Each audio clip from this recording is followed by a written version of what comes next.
Olá pessoal, trouxe aqui minha assistente Flora. E a aula de hoje é para a gente estudar um pouco sobre os capacitores. Capacitor é esse dispositivo aqui que ela está mostrando.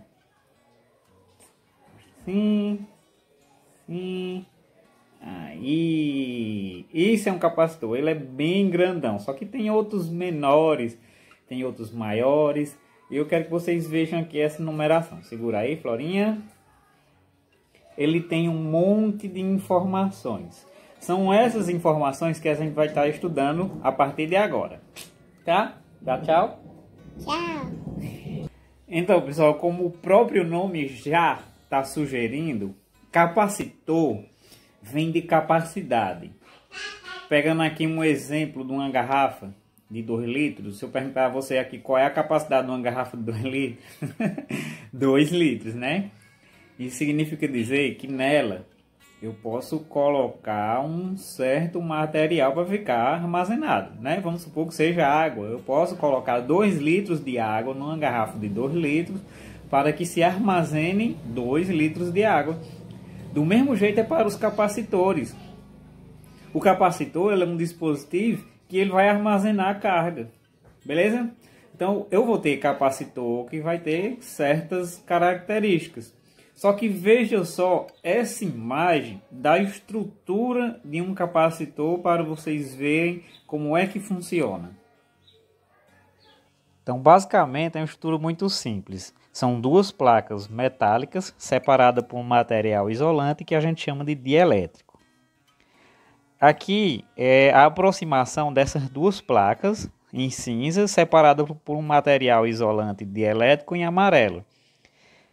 A entrada das cargas pelo lado negativo do capacitor cria como vocês viram campo aí, elétrico. Esse campo elétrico influencia a outra placa a adquirir cargas elétricas por indução. Físico, este aqui é o símbolo o capacitor, do capacitor representando suas 2 armaduras metálicas. 2 equaçõezinhas para estudar ele. Existem 2 equações para estudar os capacitores. São essas 2 equações. Do ponto de vista analítico, a gente tem 2 equações para os capacitores. Essa daqui é a primeira, que é a equação da capacitância de um capacitor. Capacitância, fazendo analogia com a garrafa, é como se fosse justamente o volume de água que cabe naquela garrafa. Então a capacitância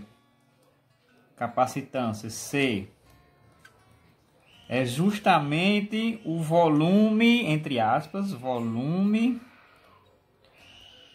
de carga que cabe dentro de um capacitor. Beleza, pessoal?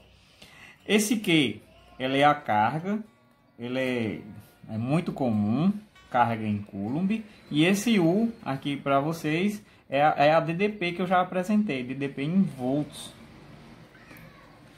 Então, pessoal, é o seguinte. Se eu for fazer aqui uma remontagem dessa equação, eu vou dizer porque é que eu gosto dessa equação assim. Se eu for fazer uma remontagem dessa equação da capacitância, ela vai ficar assim, ó, que a capacitância é a DDP dividido pela carga. Para mim saber qual é a unidade da capacitância, eu vou aqui pegar, ó, volts, né, que é a unidade da DDP, e a unidade da carga Coulomb. Então a capacitância logo seria em volts por Coulomb. Só que essa unidade ela não é reconhecida no sistema internacional. Então a gente vai chamar a capacitância de outra unidade. É um nome bem mais bonito. Vou botar de vermelho aqui para você decorar. A unidade da capacitância é o Faraday. Faraday, F. Beleza, pessoal? Então, por que é que eu gosto dessa equação assim? Porque fica fácil de decorar. Tirem as crianças da sala. Porque quando a gente lê assim, o nome fica assim, Kiko. E fica bem facinho de decorar. Então imagina aí você vendo aquela pessoa da bundona passando aí no meio da rua, né? Aí você mentalmente imagina que cor, né? Aí fica fácil de decorar. Beleza, pessoal? A outra equaçãozinha que faz referência aos capacitores é sobre sua própria importância.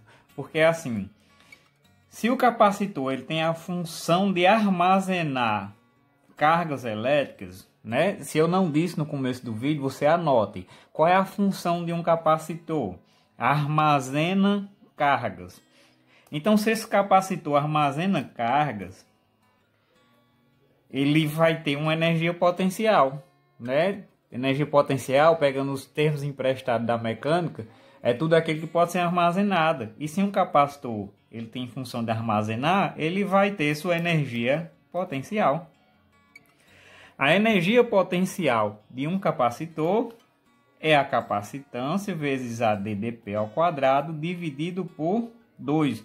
Veja que essa equação é muito parecida com a equação da energia cinética. Também com a energia potencial elástica. É muito parecida. Só que é o seguinte, professor, é mais uma fórmula para mim estar decorando, né?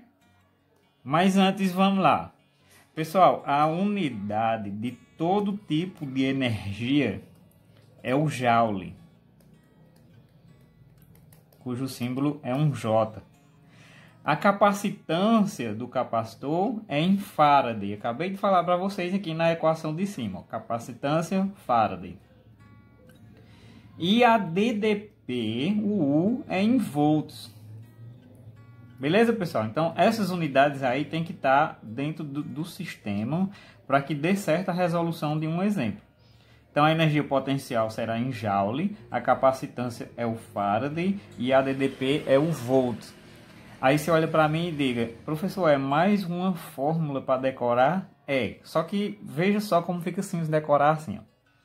Se essa daqui você já decorou como sendo aquela, né, que eu não vou repetir, essa daqui também você vai ter que tirar as crianças da sala e vai dizer assim, eita porra, dividir o cu por 2, né? Fica fácil de decorar aí.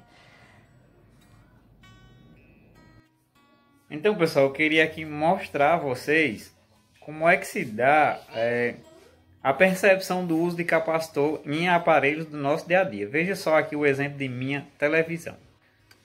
Olha só, pessoal, minha televisão ela está em stand-by, ou seja, ela está conectada na tomada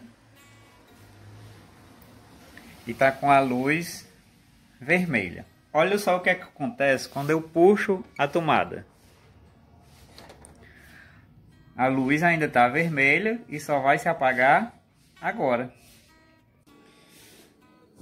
O motivo disso acontecer é que quando eu retirar a tomada do plug, as cargas que ainda estão nos capacitores estão fazendo funcionar o circuito da placa. E por isso que a luz só vai se apagar depois de um certo tempo.